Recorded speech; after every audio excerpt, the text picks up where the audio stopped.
नमस्कार। आज वीडियो माड़हांडी कथार प्रश्न उत्तर रोचे पाठ नंबर 14।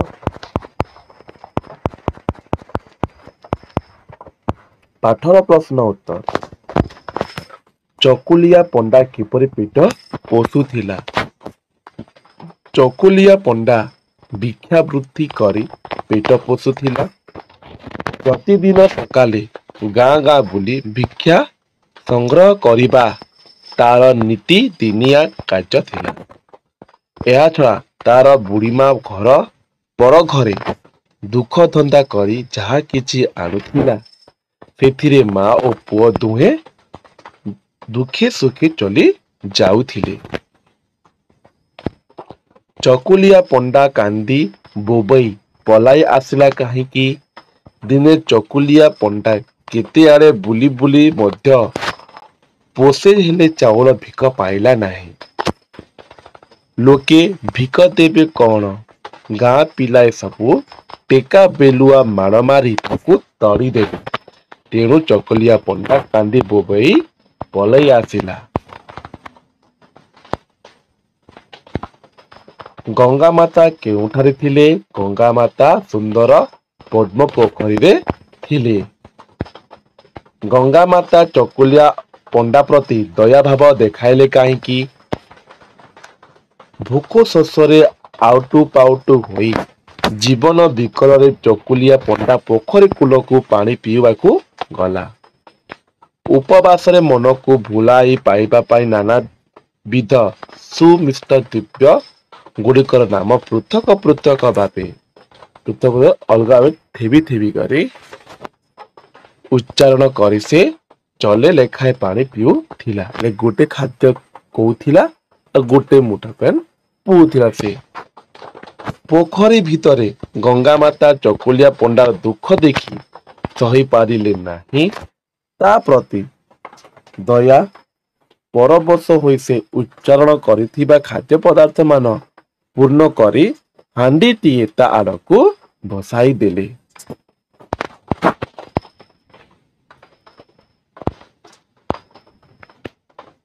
व नंबर चकुलिया पंडा हांडी रे कौन देखिला?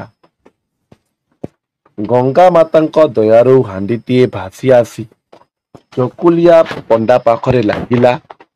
चकुलिया पंडा हांडी की देखी भारी आचंबित हैला। तेलु निये काली देखिला जे सेथिरे दिव्य सरू घी अन्न डाली महुर आंबिल खीरी और पिठा भली की भली खंजा अछि। चकुलिया पंडा खाद्य हांडी धरी घर को फेरिला बेले को माँ कुआरी जाइथिला। चकुलिया पंडा खाद्य हांडी धरी घर को फेरिबा बेल को माँ गाँ भीतर को दुख करने को जाइथिला। चोर माने सिंधुकटी को केउठारे रखिथिले? चोर माने सिंधुकटी को चकुलिया पंडा घर बाड़ी पंडा रे रखिथिले।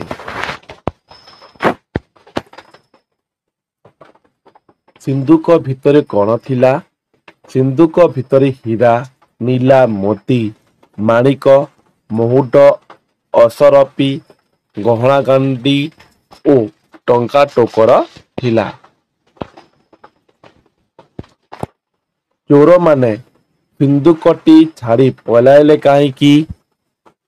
चोर माने सिंधुकटी चोराई आनी बांट करबे बोली बुढ़ी बारी दुआरे बसी भागवंटा विचार करुथिले। एही समय रे जड़े चोर आखि हांडीटी ऊपर पड़िला। खत गदारू हांडीटी आनी पलम काढ़ी देबारु समस्तंक ऊपर तुच्छा माड़ बसिला। तेणु से माने सिंधुक छाड़ी पलाई गले। नंबर 2 दुई बा तीनोटी वाक्य तुम उत्तर लिखब। चकुलिया पंडा जेउ पोखरी पाखरे पहुंचिला से पोखरीटी किपरि थिला? चकुलिया पंडा जो पोखरी पाखरे पहुंचिला ताहा थिला गोटिए उत्तम सुंदर पद्म ପୋଖରୀ, ସେଥିରେ କଲା ଭଅଁର ଭଳି ପାଣି।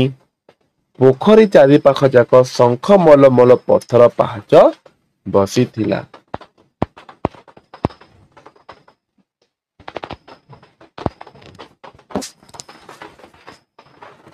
ଗଙ୍ଗା ମାତା ଚକୁଲିଆ ପଣ୍ଡା ଦୁଃଖ ସହି ନପାରି କଣ କଲେ?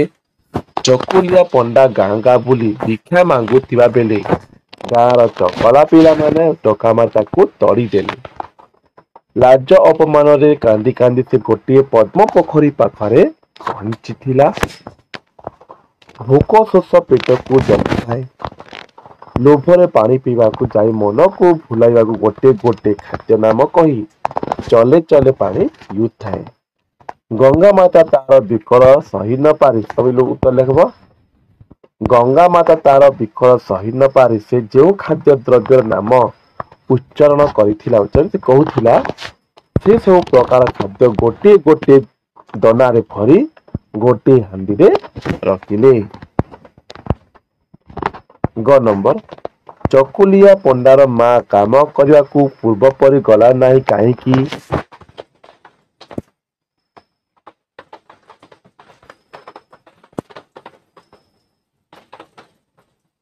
ଗଙ୍ଗା ମାତା ଖାଦ୍ୟପୂର୍ଣ୍ଣ ହାଣ୍ଡି ପ୍ରତିଦିନ ପାଇବା ଆଶାରେ ଚକୁଲିଆ ପଣ୍ଡା ନୀତି ପୋଖରୀକୁ ପାଣି ପିଇବା ପାଇଁ ଗଲା।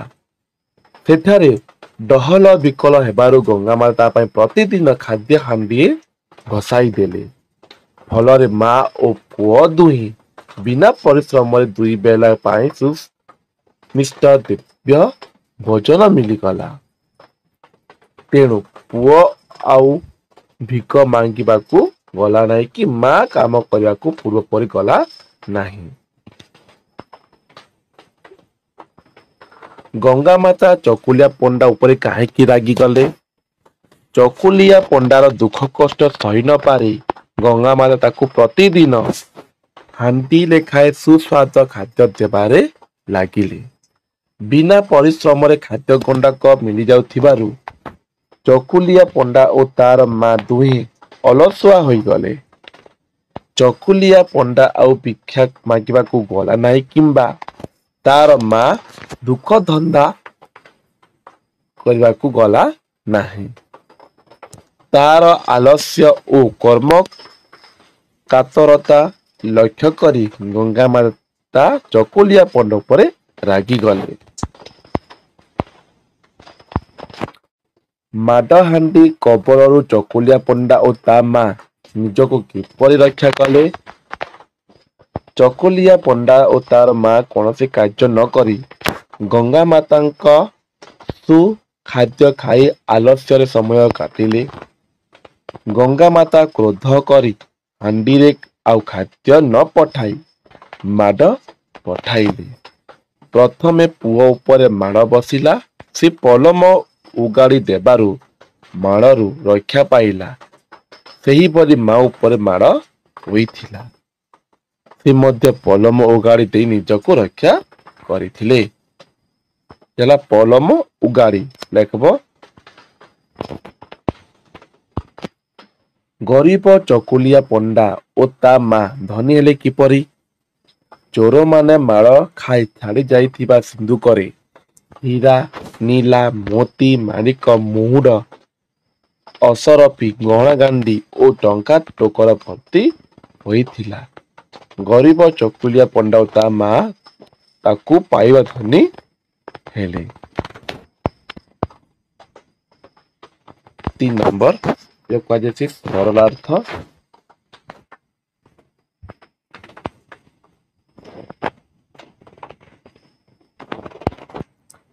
ପୂର୍ବପର ସମ୍ପର୍କ ସହ ସରଳ ଭାଷା ବୁଝାଇ ଲେଖ। ସେ ତ ଦେବ ନାହିଁ। ଉକ୍ତ ଗଦ୍ୟାଂଶଟି ମାଡହାଣ୍ଡି କଥା ଶୀର୍ଷକ କାହାଣୀରୁ ଉଦ୍ଧୃତ। ଏଠାରେ ଗାଳ୍ପିକ ଗୋପାଳ ଚନ୍ଦ୍ର ପ୍ରହରାଜ ଚକୁଲିଆ ପଣ୍ଡା ପ୍ରତି ଗଙ୍ଗା ମାତାଙ୍କର ଅପାର କରୁଣା ସମ୍ବନ୍ଧରେ ଆଲୋଚନା କରିଛନ୍ତି। ଆରମ୍ଭ କରବ ଭିକ୍ଷା ମାଗି ଯିବାରୁ। ସେ ଭିକ୍ଷା ମାଗି ଯାଉଥିଲା। ଦିନେ ଚକୁଲିଆ ପଣ୍ଡା ଗାଁ ଗାଁ ବୁଲି ଭିକ୍ଷା ମୁଠାଏ ପାଇଲା ନାହିଁ। ଅପରନ୍ତୁ ଗାଁ ଚଗଲା ପିଲାମାନେ ତା ଉପରକୁ ଟୋକା ପକାଇ ତାକୁ ଗାଁରୁ ତଡ଼ିଦେଲେ। କାନ୍ଦି କାନ୍ଦି ସେ ଆସି ଗୋଟିଏ ପଦ୍ମ ପୋଖରୀ ପାଖରେ ପହଞ୍ଚିଲା। ପୋଖରୀର କାଚ କିନ୍ତୁ ପରି ଦେଖି ତାର ଲୋଭ ହେଲା। ପାଣି ବହୁତ ସୁନ୍ଦର ଥିଲା। ଭୋକରେ ପେଟ ଆଉଟୁ ପାଉଟୁ ହେଉଥିବାରୁ ପାଣି କୂଳକୁ ଯାଇ ଚଲ ଚଲ କରି ପାଣି ପିଇବାକୁ ସେ ଲାଗିଲା। ପ୍ରତିଥର ପାଣି ପିଇଲା ବେଳେ ମନକୁ ଭୁଲାଇବା ପାଇଁ ଗୋଟିଏ ଗୋଟିଏ ଖାଦ୍ୟର ନାମ ସେ ଉଚ୍ଚାରଣ କରୁଥିଲା। ଚକୁଲିଆ ପଣ୍ଡାର ଏତାଦୃଶ ବିକଳ ଅବସ୍ଥା ଲକ୍ଷ୍ୟ କରି ଗଙ୍ଗା ମାତା ମନରେ ଦୟା ହେଲା। ଜଗନ୍ନାଥ ମାତା କେବେ ହେଲେ ସନ୍ତାନ ଦୁଃଖ ସହ୍ୟ କରି ପାରନ୍ତି ନାହିଁ। ତେଣୁ ଚକୁଲିଆ ପଣ୍ଡା ପ୍ରତି ଦୟା ପରବଶ ହୋଇ ସେ ଯେଉଁ ଖାଦ୍ୟ ନାମ କହୁଥିଲା ଓ ପାଣି ପିଉଥିଲା, ସେହି ଖାଦ୍ୟର ପରିପୂର୍ଣ୍ଣ ଏକ ହାଣ୍ଡି ତା ପାଖକୁ ବସାଇ ଦେଲେ। ପ୍ରସଙ୍ଗଟିରେ ଗଙ୍ଗାମାତା ଦୟା ବର୍ଣ୍ଣିତ କରାଯାଇଛି। କିନ୍ତୁ ଲେଖା ଅଛି।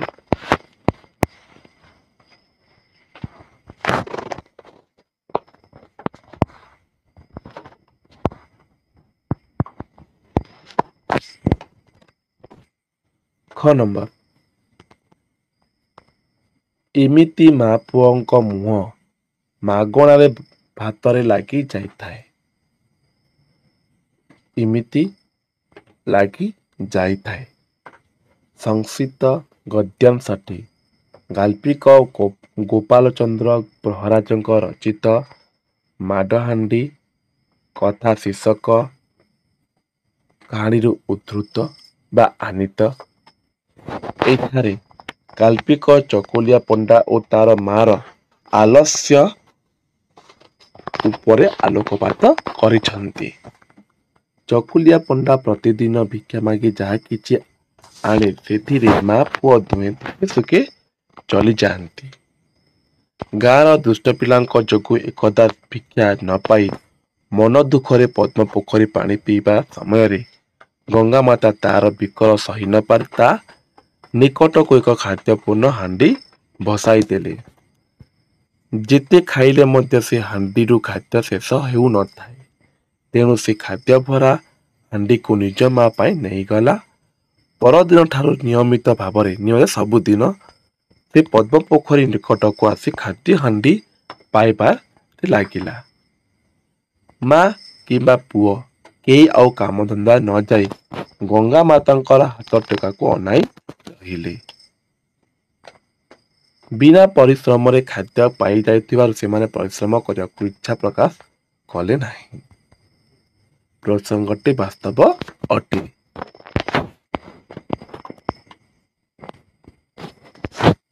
ଗ ନମ୍ବର, ମୁଁ ୟା ବିକଳ ସହି ନ ପାରି ୟାକୁ ଖାଇବାକୁ ଦେଲି।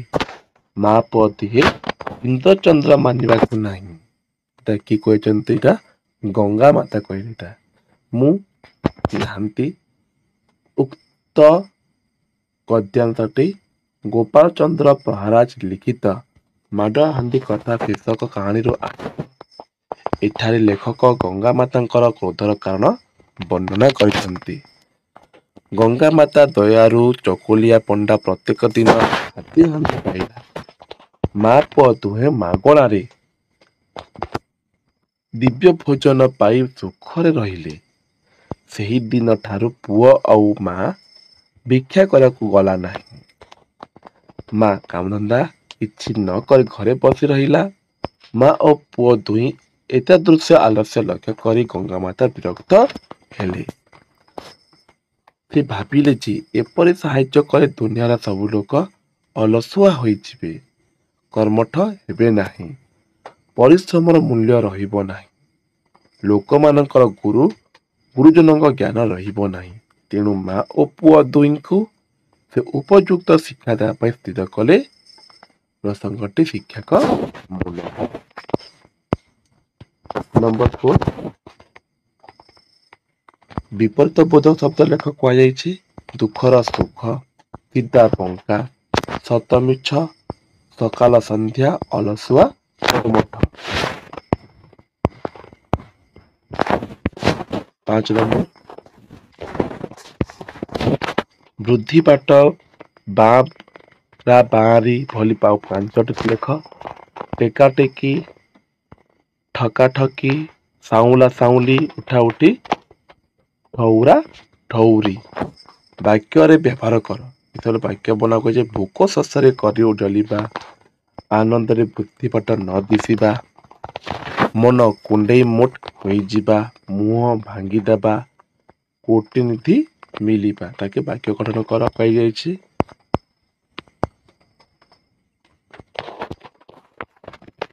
7 ନମ୍ବର ଗଙ୍ଗା ମାତା କଣ ହୋଇ ସଂସାରକୁ ସବୁ ମାଣ ହାଣ୍ଡିରେ ପୁରାଇ ଦେଲେ? ରାଗ ତମ ହୋଇ। କୋଟିନିଧି ପାଇବା ଅର୍ଥ କଣ? ଅତି ପ୍ରସନ୍ନ ହେବା। କତରା ଶବ୍ଦ ଅର୍ଥ କଣ? ଛିଣ୍ଡା ମସିଣା।